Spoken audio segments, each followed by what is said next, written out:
Shabbat Shalom. This week's Torah portion is called Parshas Pekudei. Parshas Pekudei is the last portion of the book of the second book of the Torah, the book of Shvos.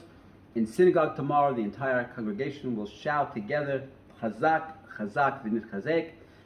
Be strong, be strengthened. Right? As we finish one book and we continue on to the third book, the book of Vayikra. The very last verse of this week's Torah portion, it talks about the Mishkan, the tabernacle, the traveling temple that the Jewish people had in the desert. And the verse says that in the daytime the cloud would be on it, and in the nighttime the fire would be on it for all the Jewish people to see in their journeys. And that's very interesting because 2 verses before that, the verse says something else. It says that the Jewish people would only travel when the cloud would rise above the Mishkan. Well, make up your mind. Was the cloud on the Mishkan when they traveled, or was the cloud above the Mishkan when they traveled? And Rashi understood that question, and he said right away that their camping and their journeying was the same. What does that mean? You would think that the camping and the journeying are opposites. They were on their way to Israel, right?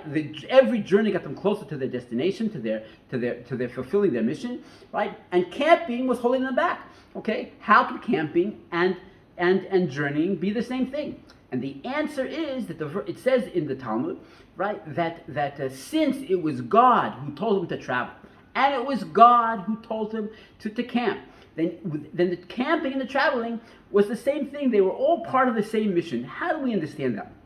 So if I'm traveling East Coast to West Coast of the United States, and I pass through the Detroit, okay, if I'm driving through in my car on the interstate, that's one thing. If I end up spending a week there, that's something else. Everybody would say that week that you're going to spend there, that's going to have a positive effect on the rest of the journey, or an effect. It's going to change the rest of the journey.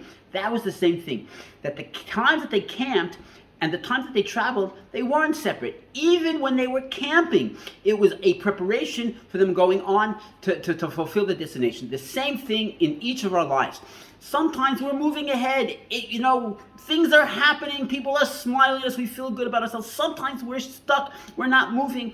And we say to ourselves, why am I not moving? Why am I not moving close to my goal? And that's not the right way to look at it. The way to look at it is, according to God, they traveled, and according to God, they camped. Even that I'm here now, that's because it was meant from heaven for me to happen, and I'm supposed to learn something from being here.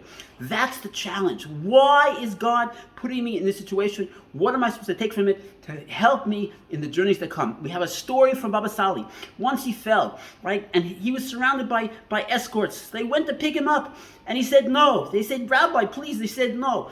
And then he said, yes, pick me up. I said, Rabbi, why didn't you let us pick you up? Because I wanted to understand why God made me fall. Shabbat Shalom.